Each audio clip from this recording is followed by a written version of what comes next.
우리가 기대하는 그런 변화를 가져오지 못할 줄 뻔히 알면서도 또다시 변화를 기대하며 한 표를 던집니다. 이게 역사에 계속 반복되는 것이 현실인데도 또 우리는 조금이라도 더 나은 변화를 기대하면서 투표를 합니다. 그만큼 이 변화는 포기될 수 없는 인간의 갈망이기 때문입니다. 여러분, 인간의 변화는 정말 가능할까요? 사실은 성경도 인간의 변화를 낙관하지 않습니다. 예레미야 13장 23절에 보면 하나님께서 이렇게 말씀하신 내용이 나옵니다. 구스인이 그의 피부를 표범이 그의 반점을 변하게 할 수 있느냐? 할 수 있을진데 악한 너희도 악에 익숙한 너희도 선을 행할 수 있으리라 라고 하나님이 말씀하십니다. 이 구절을 조금 더 실감나게 표준 세번역에서는 이렇게 번역하고 있습니다. 에티오피아 사람은 저 아프리카 사람을 말하는 거죠. 흑인을 말합니다. 아프리카 사람이 자기의 피부 색깔을 바꿀 수 있느냐? 표범이 자기의 반점들을 다르게 바꿀 수 있느냐? 만약 그렇게 할 수 있다면 죄악에 익숙해진 너희도 선을 행할 수 있을 것이다. 그러니까 이 말은 무슨 얘기입니까? 불가능하다는 거예요. 인간이 선을 행하는 사람으로 바뀐다? 불가능하다는 겁니다. 아프리카 흑인이 자기 피부 색깔을 바꿀 수가 있습니까? 불가능한 것처럼. 그래서 이 매우 비관적인 전망이 아닐 수 없습니다. 한마디로 말하면 인간에게 변화를 기대하기가 불가능하다는 것이죠. 그런데 오늘 우리가 읽은 이 본문의 성경 말씀은 우리에게 복음을 전하고 있습니다. 복된 소식을 전하고 있습니다. 말하자면 인간이 변할 수 있다는 것입니다. 그것을 오늘 본문의 표현에서는 옛사람을 벗고 새 사람이 되는 것이라고 표현합니다. 그것이 어떻게 가능할까요? 그러면 옛사람을 벗고 새 사람이 되는 길이 무엇일까요? 본문은 우리가 옛사람을 벗고 새 사람을 입기 위해서 알아야 할 변화의 정보를 제공합니다. 사도 바울은 먼저 이 옛사람, 구원받기 이전에, 예수 믿기 이전에 본래 인간의 상태, 그걸 옛사람이라고 표현합니다. 그 옛사람의 본질을 크게 세 가지로 묘사하고 있습니다. 그럼 무엇보다도 허망한 사람이다. 두 번째로는 총명이 어두워진 사람이고, 궁극적으로는 생명에서 떠난 사람이다 라고 표현합니다. 17절을 우리 다 같이 한번 다시 읽겠습니다. 17절, 그러므로 내가 이것을 말하며 주 안에서 증언하노니 이제부터 너희는 이방인이 그 마음에 허망한 것으로 행함같이 행하지 말라. 여기 사용된 이 허망이라고 하는 단어는 본래 헬라어의 마타이오테스라고 하는 단어인데, 이 단어의 뜻은 결과가 없는 헛된 것이라는 뜻입니다. 뭐 대단하게 뭘 만들 것처럼 부품하게 화려하게 뭐 거창하게 이렇게 떠들어댔는데 결과가 아무것도 없는 거예요. 그런 걸 갖다가 바로 마타이오테스, 허망한 것이다 라고 말하는 것입니다. 결국 솔로몬처럼 인생의 마지막에 헛되고 헛되며 헛되고 헛되니 모든 것이 헛되도다 라고 말할 수밖에 없는 그런 것들에 사람들은 목을 메고 삽니다. 이 전도서에서 헛되다라고 하는 이 단어가 히브리 말로는 헤벨이라고 하는 단어인데, 이 뜻은 붙잡을 수 없다는 것입니다. 붙잡을 수가 없다는 거예요. 그게 헤벨입니다. 헛된 겁니다. 이 헤벨과 같은 어원을 가진 단어가 하벨이라고 하는 단어인데, 이 하벨이라는 단어는 숨이라는 뜻입니다. 숨. 하벨입니다. 여러분, 인간에게 이 하는 이 숨이 어디서부터 왔나요? 하나님이 흙으로 사람을 지으시고 그 코에 뭘 불어넣으셨다고요? 생기를 불어넣으셨다.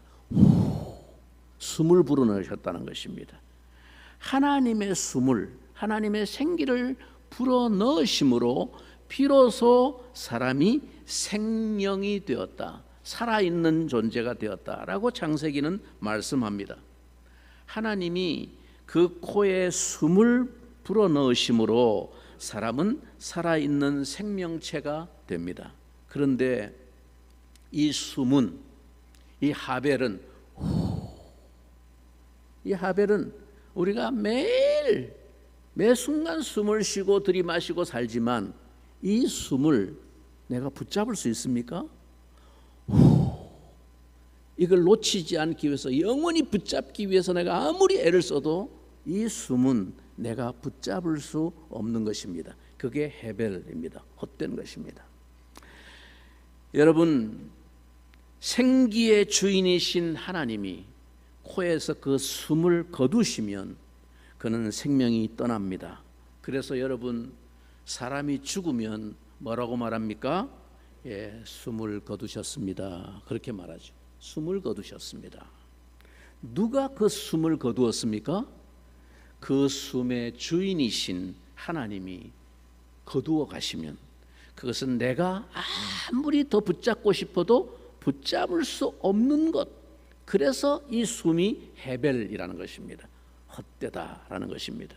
오직 인간에게 생명은 그 숨의 주인이신 하나님과 연결되어 있을 때 삶의 의미를 가진 생명체가 되는데, 그 하나님에게서 끊어진 인생은 자기의 자력으로 그것을 붙잡으려고 마음에 허망한 것에 사로잡혀 행하고 있습니다. 내가 모아들인 재물, 내가 추구한 권력, 내가 추구하는 쾌락이 나의 삶에 정말 의미를 주고 후회하지 않을 보람을 안겨다 줄 수 있는 열매가 될 수 있을까?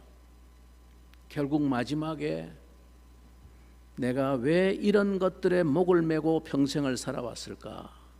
후회하게 하는 그런 헛된 것은 아닐까요? 그게 헤벨이라는 것입니다.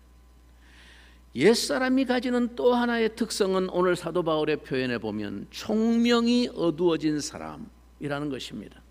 오해하지 마십시오. 믿지 않는 사람도 믿는 사람 이상으로 지혜롭고 똑똑한 사람은 얼마든지 있습니다. 예수 안 믿는 사람은 다 멍청이다, 그런 뜻이 아니에요. 총명이 어두워진 사람이라는 말은 머리가 빠가야로다, 그런 말이 아니에요. 예수 안 믿는 세상 사람, 육신에 속한 옛사람들 다 똑똑한 사람 많습니다.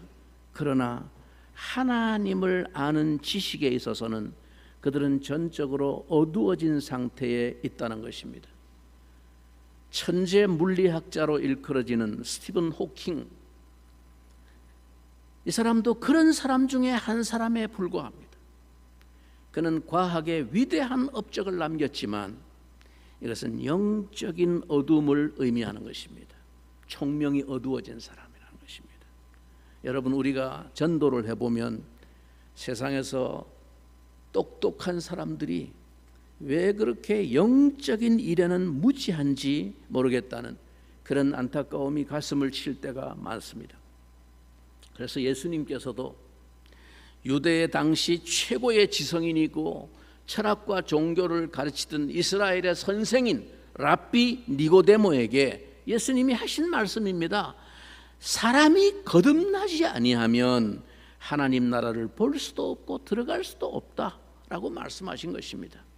이 말을 하니까 니고데모가 그 영적인 진리의 말귀를 못 알아듣습니다. 그래서 예수님께 되묻는 말이 뭡니까?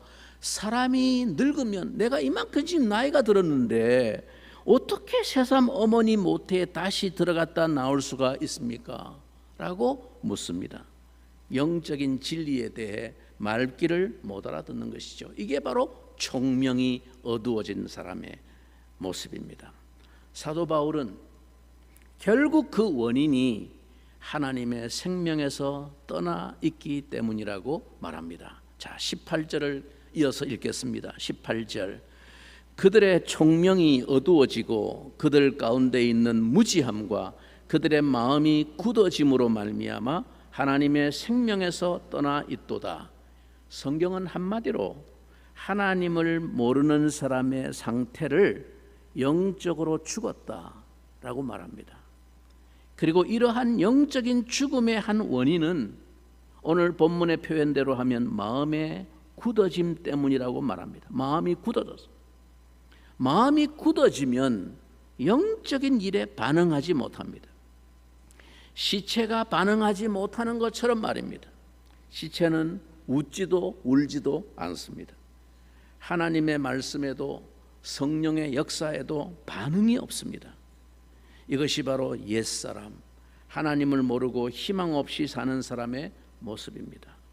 결국 그들은 결과적으로 이 땅의 쾌락에만 매달리는 자포자기 인생을 살 수밖에 없습니다. 그것이 바로 19절의 증언입니다. 그들이 감각 없는 자가 되어 자신을 방탕에 방임하여 모든 더러운 것을 욕심으로 행하되. 여러분, 사도 바울은 우리가 흠모하는 이 변화된 사람의 본질을 한마디로 하나님을 닮은 사람이라고 말합니다. 왜냐하면 그것이 본래의 인간, 하나님이 맨 처음 인간을 창조할 때 기대하셨던 사람됨의 모습이기 때문입니다. 창세기 1장을 보면 하나님의 만물 창조의 역사가 계속 진행되면서 첫째 날 뭘 만드시고 둘째 날 뭘 만드시고 쭉 나갈 때 생명체를 만드시는 내용들이 쭉 이어집니다. 그렇죠? 예. 땅에 기는 짐승들, 육지 동물들, 생명들을 만드시고 바다에는 궁창에 물속에 있는 생물들, 물고기들 종류대로 다 만드시고 궁창 위에 있는 하늘에는 또 하늘을 나는 조류들, 새들 종류대로 하나님이 다 만드셨습니다.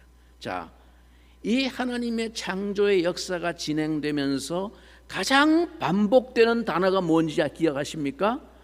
각기 그 종류대로라는 단어입니다. 새는 새같이, 말은 말같이, 개는 개같이 지으셨다는 말입니다. 개를 말인지 닭인지 구분이 안 되게 비스무리하게 그렇게 지은 게 아니라 개는 그 종류대로 개같이, 말은 그 종류대로 말같이, 새는 그 종류대로 새같이 각기 그 종류대로 하나님이 창조하셨다라고 말합니다. 소위 종에 의한 창조라는 말입니다. 그래서 과학이 만물을 그 종류대로 분류하고 종의 기원을 탐구하는 것이 가능하게 된 것입니다. 종이 다 다르니까. 그러나 여러분, 마지막 창조의 절정인 여섯째 날 인간을 창조하는 장면에 오면 말이 달라집니다. 인간은 그 종류대로 인간같이 지어졌다 이렇게 말하지 않습니다. 새는 새같이 지었다, 동물은 동물같이 지었다, 물고기는 물고기같이 그 종류대로 지었다 말씀하셨는데 인간은 인간같이 지었다라고 말씀하지 않습니다. 그 종류대로 그렇게 지었다고 말하지 않고 인간만이 유일하게 어떻게 지었다고요? 하나님을 닮은 존재로 지으셨다, 하나님의 형상대로 지었다라고 말합니다. 하나님의 형상, 신학적으로 이마고 데이, 라틴어로 이마고 데이, 중요한 말입니다. 하나님의 형상, 이마고 데이, 영어로 말하면 이미지 오브 갓, 하나님의 형상으로 인간을 창조하셨다. 이것이 인간 창조의 독특성이며 인간을 다른 모든 종과 구별하는 인간의 존엄성의 이유인 것입니다. 그러므로 새 사람을 입는다는 것은, 새 사람은 새로운 종의 출현이 아니라 본래 하나님이 의도하신 하나님을 닮은 하나님의 형상을 채운 존재로의 회복을 의미하는 것입니다. 오늘 본문 24절을 보십시오. 하나님을 따라 의와 진리의 거룩함으로 지으심을 받은 새 사람을 입으라. 새 사람은 한마디로 말하면 어떤 사람입니까? 하나님을 따르는 사람입니다. 그러면 하나님이 어떤 분입니까? 우선 그는 의로우신 분입니다. 의와 진리의 거룩함. 그래서 새 사람이 되면 의를 갈망하며 의가 실현되기를 기도하며 사는 사람이 됩니다. 예수님은 이런 사람을 의에 줄이고 목마른 사람이라고 말씀하십니다.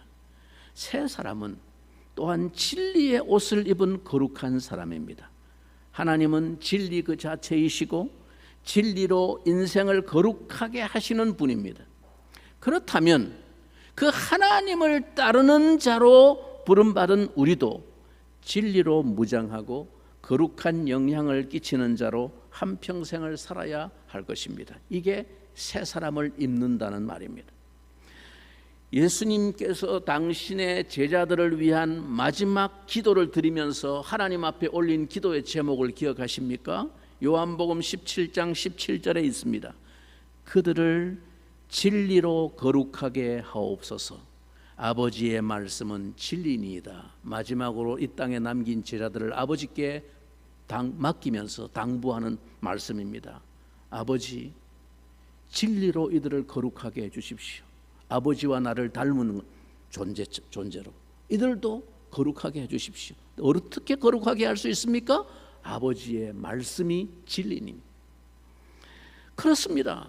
본래의 인간 그리고 하나님이 지금 새롭게 하고자 하시는 사람은 아버지의 진리의 말씀을 붙들고 세속의 유혹을 극복하며 거룩하게 사는 사람입니다. 곧 진리의 거룩함을 입고 사는 사람. 여러분, 이런 새 사람 됨을 사모하지 않으십니까? 자, 그러면 구체적으로 그 변화의 길이 무엇이겠습니까? 오늘 본문 21절이 그 해답을 들려줍니다. 우리가 하나님을 따라가는 거룩한 새 사람이 되어가는 그 길이 뭐냐? 어떻게 그렇게 갈 수 있느냐? 21절 우리 한 목소리로 읽어봅니다. 진리가 예수 안에 있는 것 같이 너희가 참으로 그에게서 듣고 또한 그 안에서 가르침을 받았을진대. 여러분, 여기 강조된 단어 둘이 있습니다. 하나는 뭐라고요? 들어야 한다는 것입니다. 듣고, 또 하나는 가르침을 받아야 한다는 것입니다. 누구에게 듣고 누구에게 가르침을 받는다는 말입니까? 그에게서 듣고 곧 예수 그리스도에게 그렇게 해야 한다는 것입니다. 여러분, 우리가 예수님의 말씀을 듣는다는 것은 단순히 설교나 성경 공부의 강의를 청취하는 수준이 아닙니다. 요한복음 5장 25절에는 이렇게 말씀합니다. 진실로 진실로 너희에게 이르노니 죽은 자들이 하나님의 아들의 음성을 들을 때가 오나니. 옛사람의 특성이 뭐라고 그랬습니까? 하나님의 생명에서부터 끊어져서 영적으로 죽은 자들이라고 그랬습니다. 반응할 수 없는 자들이라고 그랬습니다. 이런 자들이 하나님의 은혜로 하나님의 아들의 음성을 들을 때가 오나니 곧 이때라. 예수님이 오셨다는 것입니다. 그래서 그 예수님의 말씀을 듣는 자는 살아나리라. 영적으로 죽은 자들이 그리스도의 말씀을 참으로 듣는 순간 살아난다는 것입니다. 그냥 설교를 한번 청취했다 그 말이 아니고 그게 죽은 영혼을 일깨울 정도로 분명하게 진리의 말씀을 듣는 사람, 참으로 그 말씀을 듣는 사람은 살아난다는 것입니다. 영적인 부활, 영적인 소생이 이루어지는 것입니다. 그래서 사도 바울은 로마서 10장 17절에서 믿음은 어디서 난다고 그랬습니까? 믿음은 들음에서 나며 들음은 그리스도의 말씀으로 말미암았느니라. 무슨 철학 강연을 듣는다고 인생의 생명의 진리를 깨우치는 게 아니라 그 말입니다. 무슨 유명 강사의 강연을 듣는다고 여러분의 마음속에 생명의 평안이 임하는 것이 아니라는 말입니다. 오직 그리스도의 말씀으로 말미암아 그 말씀을 들을 때 믿음이 일어나고 생명이 일어나고 부활이 일어난다는 것입니다. 그리고 그가 그 말씀을 듣고 예수 그리스도를 구주와 주님으로 영접하면 그는 새로운 생명을 선물로 받습니다. 고린도후서 5장 17절을 기억하십니까? 그런즉 누구든지 그리스도 안에 있으면 새로운 피조물이라. 이전 것은 지나갔으니 보라 새 것이 되었도다. 그러나 여러분 이 말을 오해하지 마십시오. 이제 새로운 피조물이 되고 새 것이 되었다, 이 말을 그리스도를 영접하는 순간 우리가 갑자기 성자가 된다, 그런 말이 아닙니다.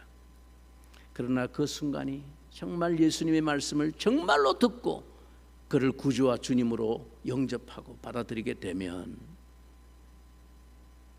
그 순간 그렇게 오랫동안 기다리던 참된 변화의 시작을 제공한다는 말입니다. 예수를 믿으면 뭐가 시작된다고요? 체인지, 변화가 정말로 시작이 되는 것입니다. 그러나 그 변화의 속도는 예수 그리스도에게서 그의 진리의 말씀을 얼마나 진지하게 듣고 배우느냐에 달려 있습니다. 사람마다 그 속도가 다릅니다. 그래서 본문 20절에 사도 바울은 이 에베소 교회 성도들에게 그리스도를 제대로 배워야 한다고 그렇게 역설한 것입니다. 예수 그리스도를 영접한 그 순간이 우리가 옛사람의 옷을 벗는 순간이 된 것은 사실입니다. 이제부터 우리는 새 사람다운 새 옷을 입고 아무도 그 무엇도 그 누구도 약속하지 못했던 마음의 변화를 경험하기 시작해야 합니다. 그것이 바로 본문 22절 23절의 약속이고 권면입니다. 뭐라고 말합니까? 너희는 유혹의 욕심을 따라 썩어져가는 구습을 따르는 옛사람을 벗어버리고 오직 너희의 심령이 새롭게 되어야 한다는 것입니다. 하나님의 아들 예수 그리스도를 진지하게 받아들이고 경험한 모든 사람들은 이런 분명한 변화를 간증하게 됩니다. 달라진 것입니다. 이제 사도 바울은 오늘 본문에서 우리가 이 옛사람을 벗고 새사람을 입는 구체적인 몇 가지 사례를 예를 들어 언급하고 있습니다. 그것은 우리가 생각하기에 의외로 유치한 수준의 권면인 것 같습니다. 오늘 본문 25절 이하에 보면 거짓말을 하지 말고 분을 내지 말고 도둑질하지 말고 더러운 말을 하지 말고 이런 얘기입니다. 본문을 잘 관찰해 보면 이 25절 이하에서 새 사람을 입는 구체적인 행위를 언급하고 31절 이하에 또다시 구체적인 행위가 나오는데 그 중간에 30절에 보면 성령을 근심하게 하지 말라, 한마디로 핵심을 말하면 성령을 근심하게 하지 말라라는 말씀이 나옵니다. 말하자면 지금 본문에서 언급되고 있는 이 구체적인 내용들, 거짓말하지 마라, 분을 내지 마라, 도둑질하지 마라, 더러운 말을 하지 마라, 이런 것들은 그것 자체가 새 사람의 기준이고 율법적인 규범이 아니라는 것입니다. 다만 이런 것들이 우리 안에 주신 하나님의 성품, 성령의 역사, 새 사람의 특성과는 안 맞는다는 얘기입니다. 여기서 중요한 것은 관계의 문제입니다. 오늘 본문에 언급된 이 모든 항목들이 가만히 보시면 전부 이웃 사이의 관계에 대한 언급인 것을 알 수 있습니다. 혼자서 중얼거리면서 거짓말하는 사람이 어디 있어요? 거짓말한다는 것은 누군가에게 거짓말한다는 거예요. 관계에서 말하는 것입니다. 분을 내는 것은 혼자서 그냥 시시거리고 분을 내다가 아침에 일어나면 다른 사람 앞에서 그냥 천사같이 웃는 이런 사람은 그건 정신병자예요. 분을 낸다는 건 누군가에게 화를 낸다는 뜻입니다. 도둑질을 한다는 것은 자기 물건 서랍에서 빼갖고 이쪽으로 옮기는 걸 도둑질이라고 그럽니까? 남의 것을 탈취하는 것을 도둑질이라고 말합니다. 다 이웃과의 관계에 해당되는 말입니다. 더러운 말, 누구에게 더러운 말을 하는 겁니까? 다른 사람에게. 모든 초점은 이웃을 사랑하는 데 있습니다. 그것이 무엇이든지 전부 다른 사람에게, 다른 지체에게 이것이 유익한가 하는 것이 문제이고, 그것이 성령님과의 관계로 연결된다는 것입니다. 그것을 벗어날 때 이웃을 상처 입히는 것으로 끝나는 게 아니라 내 안에서 새 사람을 만들어 가시는 성령님을 근심하게 만든다는 것입니다. 사랑하는 형제자매 여러분, 여러분은 지금 바울 사도가 이 사장에 들어와서 특별히 그리스도의 영광스러운 교회에 대한 대단히 실천적인 강령들을 언급하고 있음을 기억할 필요가 있습니다. 교회를 교회되게 하기 위한 실천적 권면들이 주어지고 있는데 우선 무엇보다 핵심적으로 강조된 것이 교회의 거룩과 하나됨입니다. 바로 그 교회의 참된 하나됨과 성숙을 위해서 우리가 각기 거룩해져야 하고 새 사람을 입어야 할 것을 요청하고 있습니다. 성령님이 가장 원하시는 바는 우리가 한 몸을 이루어 그리스도의 장성한 분량이 충만한 데까지 자라는 것입니다. 바로 그 목표를 위해 내가 버려야 할 것이 무엇인지, 내가 입어야 할 것이 무엇인지 오늘 사도 바울은 권면하고 있는 것입니다. 그러므로 여러분, 우리는 오늘 말씀을 통해서 신앙의 보다 깊고 본질적인 차원을 생각할 수 있어야 합니다. 신앙에 있어서 더 본질적인 문제는 우리가 성령님과 교통해야 한다는 것입니다. 마음이 통해야 하는 것입니다. 그분과 같은 목표와 같은 방향을 가져야 한다는 것입니다. 그것이 우리의 모든 행위의 동기와 바탕과 기준이 되어야 합니다. 성령님이 내 안에 계셔서 그가 원하시고 말씀하시고 요구하시는 것을 감각하지 못하고 무시하고 사는 것, 그것이 성령님을 근심하게 하는 것입니다. 그래서 그 성령님의 요구에 외면하고 사는 것이 죄입니다. 분명히 내 안에서 성령님이 이것은 하나님이 싫어하신다라고 가르쳐 주시는데도 우리가 욕심 때문에, 내 고집 때문에 그것을 거부합니다. 그것이 성령을 근심하게 만드는 것입니다. 나를 새 사람으로 변화시켜 가시는, 하나님의 형상으로 새롭게 채워 가시는 성령님의 역사를 계속 거스르기 때문에 성령을 근심하게 만드는 것입니다. 오늘날 많은 기독교인들이 말씀을 듣고 말씀의 이치를 깨닫는 것을 신앙이라고 생각하고 그것으로 스스로 만족해합니다. 오늘도 내가 놀라운 말씀, 새로운 말씀 깨달았어. 다른 교회 가서는 들어볼 수도 없는 아주 고차원적인 아주 고상한 좋은 설교 오늘 듣고 마음에 감동받고 깨달았어. 그걸 신앙이라고 착각합니다. 여러분, 말씀을 듣고 새로운 것을 깨달을 때 분명히 감동이 있고 기쁨이 있습니다. 그러면 우리는 자신이 은혜 받았다고 생각합니다. 그래서 흔히 우리는 착각을 합니다. 머리로 알고 머리로 감동하고 그것이 자기의 영적인 상태인 것으로 생각합니다. 그러나 그것이 실천되지 않습니다. 자기가 훈련되어 있지 않고 성령님의 역사에, 성령님의 요구에 순종하지 않고 있음을 모르고 있습니다. 왜? 자기는 깨달았으니까요. 알게 되었으니까, 고개 끄덕였으니까. 그래서 자기가 성령님과 같은 신앙의 수준에 자기는 이런 사람이라고 생각합니다. 그런데 실제 삶은 성령님이 바꾸어 가시려고 하는 새 사람의 열매가 전혀 나타나지 않습니다. 달라진 것이 없습니다. 예배를 드리고 감동적으로 찬양을 드리며 말씀을 듣고 눈물의 감동도 하는데 여전히 삶에서 그냥 아무 죄책감도 없이, 아무 생각 없이 자기 이익을 위해서 아무렇지 않게 거짓말을 습관처럼 합니다. 그냥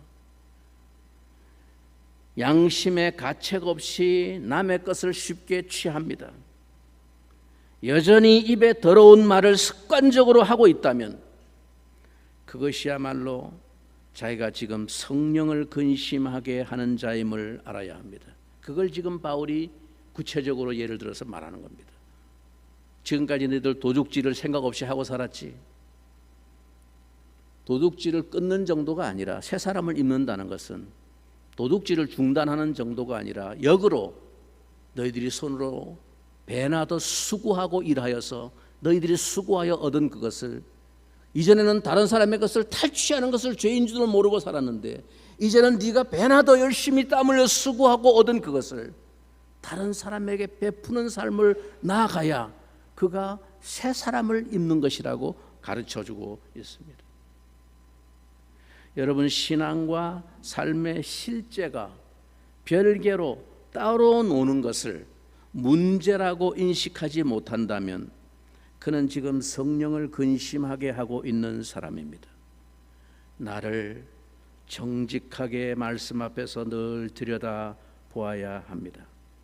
내 속에 성령님을 근심하게 하는 문제가 무엇인지를 늘 짚어보아야 합니다. 그것이 잣대가 되어야 합니다. 우리가 거룩한 새 사람을 입지 않고는 결코 성령의 하나 되게 하신 그 교회의 영광을 우리가 지킬 수가 없습니다. 사도 바울이 말세의 때에 나타날 교인들의 모습에 대해서 경고한 말씀이 있습니다. 디모데후서 3장 5절 이하에 보면 사도 바울은 말세의 성도들의 모습이 이런 사람이 많을 것이라고 예고했습니다. 들어보십시오. 경건의 모양은 있으나 경건의 능력은 부인하는 자니 이 같은 자들에게서 네가 돌아서라, 끊으라는 것입니다. 그들 중에 남의 집에 가만히 들어가 어리석은 여자를 유인하는 자들이 있으니 그 여자는 죄를 중히 지고 여러 가지 욕심에 끌린 바 되어 항상 배우나 끝내 진리의 지식에 이를 수 없느니라. 말세의 때 이런 교인들이 많을 것이라고 말씀하셨습니다. 경건의 모양은 다 갖추고 있지만 실제 그 삶에는 참된 경건의 능력은 열매는 없는 자들이라고 말합니다. 이 사람들이 신앙생활을 하지 않는 사람들이 아니라 신앙생활의 모양은 다 갖추고 있고 그저 습관적으로 관습적으로 늘 해오던 대로 예배생활 모든 종교생활 그대로 다 하고 있습니다. 그런데 하나님을 닮아가도록 변화시키는 이 진정한 경건의 능력, 성령의 역사에 순응함으로 말미암아 맺혀지는 열매, 이것은 믿지도 않고 원하지도 않는 사람들. 바울은 이런 자들에게서 너는 돌아서라 라고 말하고 있습니다. 그런 자들의 한 부류를 오늘 사도 바울은 비유로 이렇게 말했습니다. 어리석은 여자. 귀를 솔깃하게 해주는 듣기 좋은 말만 전하는 그런 거짓된 가르침에만 늘 자기 욕심이 이끌려서 이런 사람은 항상 배우고 듣는 것 같아도 끝내 진리의 지식에 이를 수 없다고 말합니다. 이런 신앙생활을 하는 사람들은 그 결말이 참 불행한 인생인 것이죠.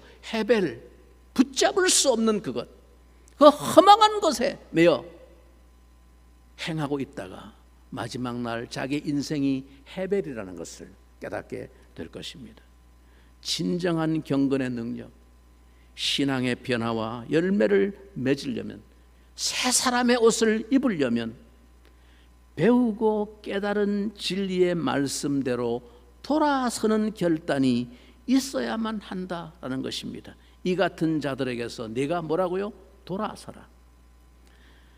여러분의 변화되지 않은 옛사람의 약함이 무엇인지를 말씀 앞에서 확인하십시오.